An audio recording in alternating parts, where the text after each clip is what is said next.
Bobby the Brain. Chapter 3. The Brain is Born.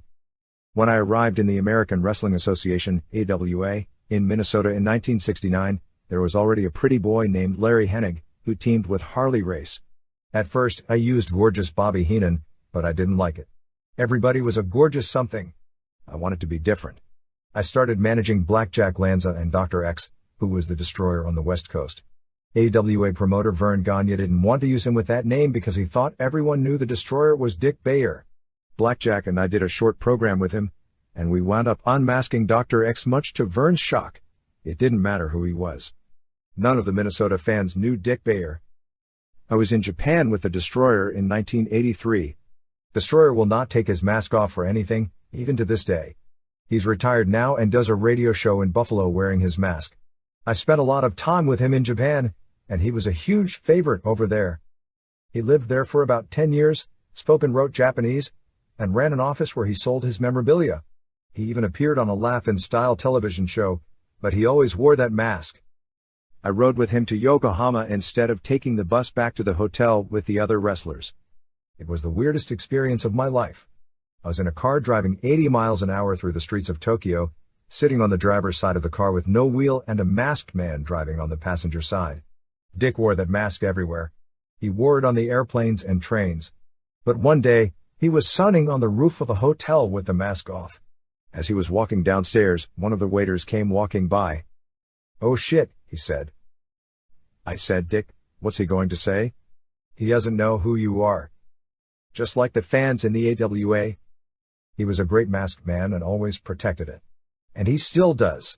That mask has been seen by so many people, he could sell advertising on it. I stayed in the AWA for 2 years but decided to return to Indiana in 1971. 3 years later, I left Indianapolis for good when I was screwed on a payoff. We had a show at Market Square Arena. The building had just opened with Glenn Campbell, and the second show was Wrestling with Dick the Bruiser versus the Sheik on top of the card. I worked as a babyface manager for Dick, and naturally I turned on him at the end of the match. We sold out Market Square Arena with 18,000 people. Bruiser gave the Sheik $2,000. He gave me $600, saying, "If you can make more someplace else, you can go do it." On that day and others, I remember what Bruiser said when he started me. "What I did was give you a break." I shot back, "No you didn't. You did it so I'd run errands for you. I just lucked out and became able to make you and me a living." I gave my notice and finished up to go back to the AWA. Again, I didn't want to be gorgeous anymore, and I couldn't use pretty boy because of Larry Hennig. So, Wally, Karbo and Ray Stevens came up with my new name. Wally told me, "Well, you're smart. You're the brain." Ray said, "Yeah, you're the brain. You're Bobby the Brain." Wally Karbo came across on television as bumbling and not very bright, but that was because he was always nervous. Verne would constantly be yelling at him. Sometimes for good reasons. Another guy in the AWA was Ivan Putski. His gimmick was supposed to be that he only spoke Polish. Wally was Polish too, and everybody knew it, so he was supposed to act as Ivan's translator. During one of Putski's interviews with Marty O'Neill, Verne wanted Wally to go out there. He even told him what to say. As the interview was going on, Marty said, "Could I get Wally Karbo out here?" Wally walked onto the set. "Wally, you're of Polish descent, aren't you?" Marty asked. "Yes," said Wally. "Well, I'm trying to find out about Mr. Putski here. I'm trying to find out how much he weighs. Could you ask him?" Wally turned to Putski and, instead of asking the question in Polish, yelled, "How much you weigh?" I was in the production room with Verne as he was slapping his bald head hard in frustration. I told him, "You didn't think he was going to do it right, did you?" He may have gotten that wrong, but Wally was the best liar in the world. I used to tell him, "You have to hire a guy to call your dog, because not even he believes you." After my father-in-law was killed in an accident, my mother-in-law gave me his car, a Mazda station wagon. Wally told me one day, "You know, pal, I need a car for the lake."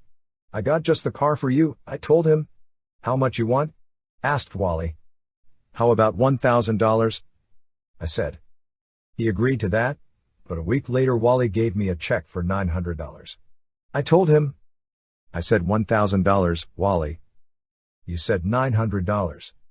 I wasn't going to argue with him because if I did get that extra $100, he'd get the money back from my paycheck somehow. I looked at the check he gave me. It was a payroll check from the Minneapolis Boxing and Wrestling Club. Verne bought Wally my car, and I had to pay taxes on it. Wally wasn't a dishonest man except when it came to paying us and lying about it. But it was more fun to catch him in a lie. In spite of that, Wally would always help a guy out. If a guy lost money at a poker game, Wally would give him $200 and bail him out. A guy called him once and asked him for help. Wally met him and loaned the guy a couple of $100. The guy asked him if he wanted to buy a television for $100. Wally figured the guy was on the skids and he would help him out. The cops ended up arresting that guy and Wally for possessing stolen merchandise. At Wally's first appearance at the St. Paul Civic Center after the story was in all the papers, the fans went nuts when he came out, chanting, "Wally, Wally, Wally." He was moreover popular than at any point in his career. I had an idea. I told him, "Do you know how to get rid of Verne? It's easy." "How?" he asked. "You go to Kmart and buy 5 TVs. When Verne's out of town, take them over to his house and put them in his barn," I said. "Then you tell the cops that you can turn them on to Mr. Big." He thought about it for a while. Then he said, "I don't know anybody with a truck." As you can see, just having basic conversations with him was tough. I had to call him one day over my payoff. "Wally, I haven't been paid in a month." He said, "Oh pal, I'm on the phone with Eddie Graham in Miami. He's got an outdoor show tonight and it's raining like hell." Then he hung up. Now, Miami had nothing to do with the AWA. It had nothing to do with my call. I just paid hard-earned money to call him and got a weather forecast to a place I wasn't going to. The AWA had a private plane, and I needed to find out when the plane was leaving from Flying Cloud Airport in Eden Prairie, Minnesota. I asked Wally, "What time does the plane leave?" He said, "Ask the pilot when you get there. He'd give you answers like that." Wally would tell you to go have an interview, but he didn't want you to mention any specific match or opponent. I don't know why, but he'd say, "Go have an interview, but don't say nothing." Even though he was our boss, Wally liked to party with us. Denver was a great place to work because we'd party all night after the show, but we would be real hungover when it was time to get on the plane. I saw him at the airport in the morning in bad shape with just one sock on. When we landed in Minneapolis, I noticed as he was walking in front of me that he had 2 socks on. I called out to him, "Wally, where did you find your other sock?" He said, "Oh pal, they was both on the same foot." Wally had this girl drive us from Dawson, Manitoba, 300 miles north of Winnipeg, back home to Minneapolis. Ray and I were sitting in the back. We didn't know where we were going. Obviously, we were lost. Ray and I didn't care much because we had some beer and a bottle of wine with us. We had to stop to find out where we were. Wally walked into a nearby hotel to ask for directions. Ray and I were standing outside the car when a police officer pulled up and asked us what we were doing. I told him that we were hitchhiking. "Whose car is that?" he asked. "The guy who went to the hotel." "Whose wine and beer is this?" I said, "It's his." The cop walked into the hotel. A few minutes later, Wally came out, glaring at me. He got into the car, slammed the door, and screamed. That cop fined me $200 for having an open bottle in the car and picking up hitchhikers. I was in Winnipeg one night when I was coming out of the door and some fan spit at me. I don't mind a guy taking a shot at me, but I don't like to be spit at in the face. He held it for a while too because it was like a cup of water. 2 guys held him for me, and I saw that he had only a couple of teeth left. I figured I would take them all. I hit him in the mouth and knocked them out. Wally called me the next day. "Oh, there's going to be trouble, pal. Did you hit a guy last night?" I said, "Yeah." He asked, "Where were the cops?" I told him the truth. They were holding him. George Scrap Iron Gadoski was a referee and a wrestler in the AWA. He was a good guy and always in shape. He wasn't a pushover either, he was tough. George also put up the ring before every show. He made every town. He'd be the first one there to put the ring up at noon, wrestle or referee, and drive all night all by himself. The ring was always set up on time. You could always count on George. Verne and Wally would always complain to him about how much money it cost to maintain the ring. George would always give the excuse, "These are big guys." The ring was put up with 4 posts, a shell around it, and plywood boards cut in sections. The wood broke sometimes. Wally complained about the budget and how much it cost for the wood for the ring. "Well, you put the ring up, Wally," George would say. "Well, goddammit, you put it up, Wally would fire back and drop the subject for the time being. They'd argue like that all the time. George died from a brain tumor years later. Verne and Wally went to George's funeral. After the service, everyone went back to George's house for cake and coffee. But Verne was standing outside for the longest time, and no one knew why. He was staring at this barn George had built. The wood looked familiar. Then it hit Verne. George had built himself this huge barn out of Verne's wood that he had constantly requested for the ring. He called Wally outside and showed him that George had stolen his wood. "No, Verne," Wally said. "George is dead." That was Wally. When they moved the AWA offices out from the Dyckman Hotel to the Shellard, that killed Wally. For 50 years, he roamed downtown. He knew every store owner, bank teller, bartender, waiter, hooker, street person, and paperman.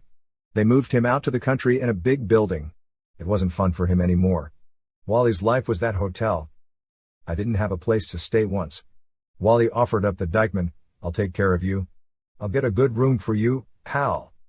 I got in the room and pulled back the curtain. The view in this good room was a wall. "Thanks, Wally," I said to myself. He's been gone for years, and I still say that to myself. When I came back to the AWA on July 10, 1974, I managed Nick Bockwinkel and Ray Stevens, who was my idol in the business. Ray Stevens was married to a woman wrestler who was about 10 years older than he was. She was tough, but Ray claimed she wasn't all that tough.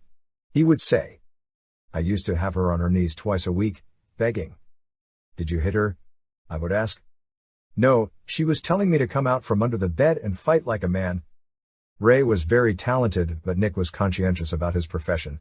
He cared about keeping in shape and about his appearance. He always wanted to do the right thing for the business, always protecting it. He was 100% for the business. Ray Stevens was the opposite of Nick. He would protect the business too, but Ray would stay out all night. While Nick was having his Ovaltine and cookies at 10 o'clock while reading National Geographic, Ray and I were going out at around 11 o'clock. Nick and I were in a plane coming from Houston to Minneapolis after working for Paul Bosch, a promoter in Texas. I saw this guy with a Hawaiian shirt and uncombed hair like Kramer on Seinfeld.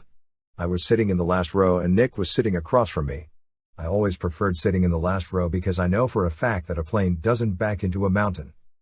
After the plane took off, the guy walked by me, reached for the emergency door, and tried to open it. I pulled my seat belt off, grabbed the guy, and threw him over my seat. I put my foot on his throat and pulled his hair up. I yelled, "Can I have some help here?" Nick just sat there, calmly stirring his coffee. The guy isn't resisting me or fighting me. He was a tall guy, but not a big guy. Nick looked up and said, "Sir Robert, why are you beating up the passengers?" He called me Sir Robert because I was knighted by Lord James Blears, a promoter from Hawaii, on the shithouse floor of the St. Paul's Civic Center with Nick's belt. I was on my knees and everything. "Nick," I yelled, "I'm not beating up the passengers. The asshole is trying to leave." Nick just couldn't understand why I was fighting this nut. Like there was nothing else to do but take on the guy in 14F.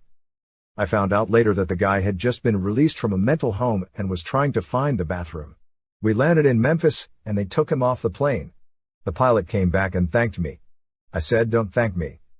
How about a couple of free, round-trip tickets?" I wound up with 2 little bottles of vodka. Nick knows a lot of big words. He's the only guy I know that if you ask him what time it is, he tells you how to build a watch. He used big words around Ray Stevens and me. Ray and I had the same education. One day, Nick was talking about a paradox. I didn't know what he meant, and it must have shown on my face. So Nick asked me, "Do you know what a paradox is?" I said, "Yeah, it's where you put 2 boats." "No, it's 2 doctors," Stevens said. I said, "No, it's 2 long dogs." The next day, Nick asked us, "Have you guys been reading about the egg deficits they're having in Guam?" Ray said, "Hey, we're still working on paradox. Let us get through that." Baron von Raschke always told Nick Bockwinkel, "You're living proof that a man can be educated beyond his means." How true that was and is today. Nick was fun to rib. His AWA championship belt was made by the inmates at the Denver prison. When he saw it, Nick said, "Isn't it awful big?" I said, "Nick, he could be wearing a license plate." The belt had Velcro in the back. It was hard for Nick to put it on himself, so I would hold the belt in front of him, wrap it around his waist, and anger one more, wore the bus weary mouth, and he was wearing white trunks. I took the cigar out of my mouth, touched the end of his private area with the ash, and put the belt on. He walked to the ring with this little black dot and said, "Why are they laughing, Sir Robert?" "You got me, Nick," I said. I always hated 1-hour Broadways. Time limit draws with Nick. Sitting on a chair for an hour and watching Nick is a long time. Nick was wrestling this kid from Bolivia, and he wasn't having a very good night. He was putting holds on this guy and hurting himself. I said to myself, I can't take any more of this, and I left the ring. I walked to the back and Joe Blanchard, the promoter, said, "What are you doing back here? You're supposed to be out there with Nick." "I can't, Joe. He's ruining my career. It's just one of those nights where everything doesn't work." I made a suggestion. I said, "Joe, you go out there." He walked out to the ring and came back quickly. "What do you think?" I asked. "Stay here," he said. While Wally and Ray came up with the Brain, the Weasel nickname came from the Crusher. He used to sing songs about them and about chasing me around the ring post.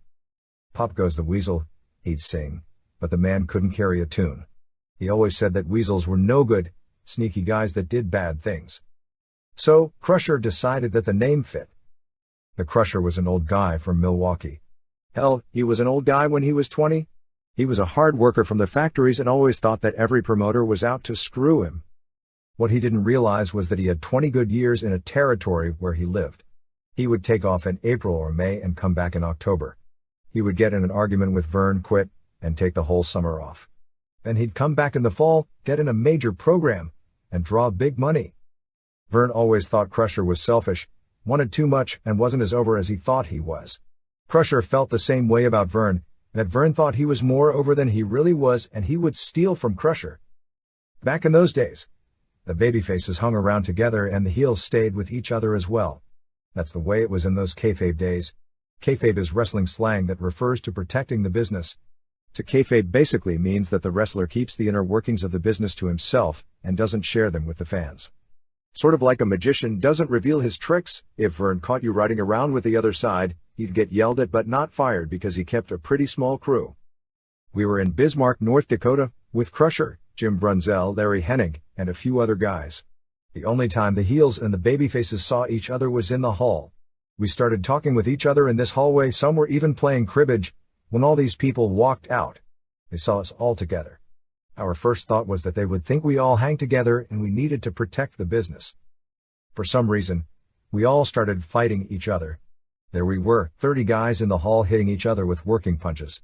I hit Crusher with a cribbage board, and he took a bump. That's right. The only bump that man ever took was in Bismarck, North Dakota, in the hall of the Budgetal. We turned around and there was no one there. They were on the elevator and could not have cared less. I had a big knot on my head from a cribbage board. Another guy hurt his knee. We thought we were keeping them from being smart. I think it was the other way around. The AWA was a different place to be. Coming from Indianapolis, this was the big leagues. Verne Gagne had a lot of talent that worked those winter towns. He didn't run Miami or Tampa. He had Winnipeg, Denver, Milwaukee, Green Bay, Chicago, Minneapolis, St. Paul, and Omaha. It was a great place to work because you didn't have to work every day. You worked maybe 4 days a week. Maybe 5. Sometimes 3. The two best territories in those days were the AWA and the WWF, World Wrestling Federation. In spite of that, I left the AWA in January of 1979 to go with Blackjack Lansdowne to Atlanta. He asked me to go with him, and I agreed. Verne didn't want me to leave and didn't know how to explain my absence. That was around the time that Woody Hayes slapped the kid on the sidelines of a nationally televised college football game.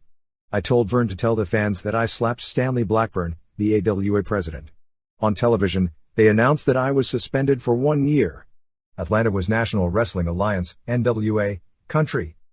They did things differently. When they wanted to switch the NWA world title, the promoters in the alliance would vote on who should be the next champion.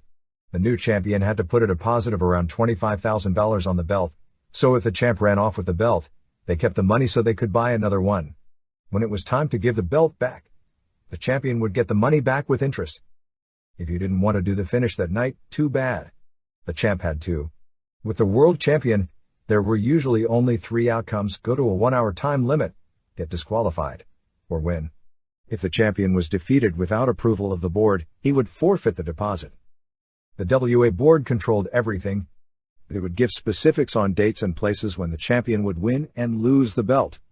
Even the president of the alliance made 3% every night the champion worked. In Atlanta, I had a version of the Bobby Heenan family with killer Carl Cox, masked superstar, and a guy named Dr. Judo, whom I managed only once. His real name was Bill Howard, and he was known for doing jobs, losing. We were sitting in a restaurant and a woman walked up to me. "Are you Bobby Heenan?" "Yes," I said. She looked at Cox. "Are you killer Carl Cox?" "Yes." She looked at Bill Howard. "I don't know you." Bill laid on his back. "Now do I look familiar?" Even when he walked into the building with his Dr. Judo mask on, fans would chant, "Howard's a coward." They knew who he was. Killer Carl Cox was a great friend and a tough man. He is originally from Baltimore and now retired in Dallas. And he had a rather unorthodox style. One night Carl was wrestling Dick Murdoch in Louisiana for Cowboy Bill Watts. Before the match he was sitting in the dressing room and he was rubbing a Hershey chocolate bar so it would get real soft. Before he walked out to the ring he took the candy and put it down the back of his trunks. During the match, he told Murdoch to give him an ass bump. Murdoch picked him up and dropped Cox's rear end on his knee. Cox worked his way around the ring, wobbling and selling it in a comical sort of way. He reached down the back of his tights as all the people were laughing, not knowing what he'd do next. Out of his trunks, he pulled out this big, brown hand. The fans went wild. Cox started bringing his hand to his nose about a half-inch every 4 seconds, sniffing it. The people were holding their noses because of this Hershey bar mess. He smelled it one more time, turned his head away, and turned back to his soiled hand. He licked his fingers. People started running and screaming, holding their hands over their mouths. Cox went back to the dressing room pleased with his heat. Watts fired him. I wrestled a tag match with Cox in Rome, Georgia. In the middle of the match, I looked over to our corner and he was gone. I was by myself. Apparently, he had to go to the bathroom. He came back with 3 feet of toilet paper hanging from his trunks. He walked back toward the ring but went around the ring to the concession stand to get a hot dog. I was taking bumps, but no one was watching me. They were all watching Cox lie down on the hot dog stand to eat his snack. He finished with his hot dog and Coke and walked back to the ring still with the toilet paper hanging out of his trunks. I tagged him. He stepped in and they beat him immediately. Damnedest thing you ever saw. Macon, Georgia, had its own champion. Ralph Reed, the promoter, made Cox the Macon champion. Cox came back from a match to the dressing room, took his belt, and threw it in a garbage can. The next day, the promoter asked him if he had his belt. Cox lied to Ralph and told him that the ring attendant never brought it back. Reed had another one made.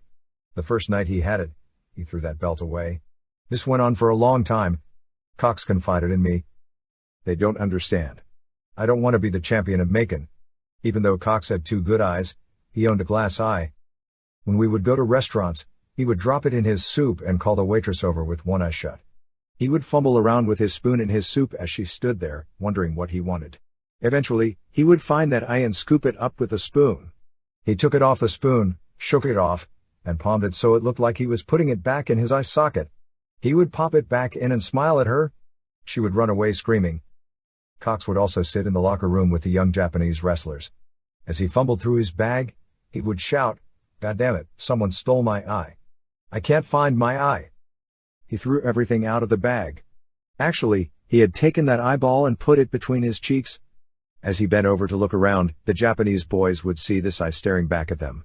One of the scariest moments down there was when I was dangling in a cage over the ring while Cox was wrestling Bob Armstrong in Atlanta. I don't like heights. I can take a slam off the top rope, but the wrestler better be there to slam me when I reach the top, because I can't stay there. All 230 pounds of me were in the cage. I looked down, and the only things holding me up were 2 guys holding the rope. If one of the guys decided to scratch his ass, I was a dead man. If that wasn't bad enough, I had to throw powder to Cox, but I had on black pants and a black shirt. I pulled out the powder, and it got all over me. It was ridiculous.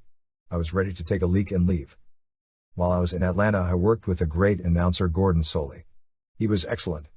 He did his homework and knew all the body parts. He coined the phrase, "It's going to be a Pier 6 brawl." Didn't they get in fights on Pier 5? Why doesn't everyone go to Pier 5? Nothing happened there. He respected the business and respected the boys. I went to his memorial service in 2000 with my wife, Cindy, and Jimmy Hart. We weren't sent there by WCW or anything. I went there because I lived in Tampa where Gordon was cremated, and I had great respect for him. Vince McMahon sent a video that they showed on a screen in front of the church. It had Jim Ross, Jerry Briscoe and Pat Patterson talking about working with him. And Gordon never even worked for the WWF. Even Wade Boggs was there. A month before Gordon died, Boggs asked Jack and Jerry Briscoe if he could meet Gordon. Wade told me later, I sat and talked to Gordon for a half hour and felt I knew the man my whole life. He did the eulogy with Brian Blair. But not one representative from WCW was there. Tony Schiavone, who was their TV announcer and producer at the time, said, "We didn't know where it was." Tony Schiavone, of all people, should have been there. Because he was supposed to be some kind of half-assed producer. One time Gordon got involved in an angle and was fired. Nick Bockwinkel and I flew from Hawaii to Atlanta. Nick had the AWA championship at that time and was working in an NWA town. We were there to do a big show at the Omni. The promoter wanted to use us in a couple of weeks to do television down there. We had to clear it with Verne, and he okayed it. At that time, Nick's finishing move was the figure four, but he hurt himself putting it on people, just like he did with the Oriental Sleeper. He just couldn't put them on his opponents. I used to tell him from ringside, it's time for the Oriental piece of shit that you use. Nick was wrestling Steve Regal, Wilbur Snyder's son-in-law, and beat him with the figure four. Nick wouldn't break it, and I jumped in the ring and yelled at him to keep it going. Gordon came in the ring, yelling, "Stop it, please." Nick put the figure four on Gordon. Mr. Wrestling 2, a popular wrestler at the time, ran into the ring and we all split. Eddie Graham heard about it and fired Gordon because his deal with Atlanta was that Graham could use Gordon, but Gordon couldn't be touched by anybody. No one should ever touch an announcer. You don't see football players beat up John Madden or Pat Summerall. I guess Nick and Gordon just wanted to show how dangerous the hold was. But Eddie brought Gordon back after a couple of weeks. There wasn't a whole lot of money down in Atlanta. Ole Anderson was the booker. He didn't talk to people nicely, and it wasn't fun being around him. Nobody liked him. I worked there from January to November without a day off. I was ready to go back to the AWA. This is the end of this conversion. Be sure to comment and subscribe. See you next time.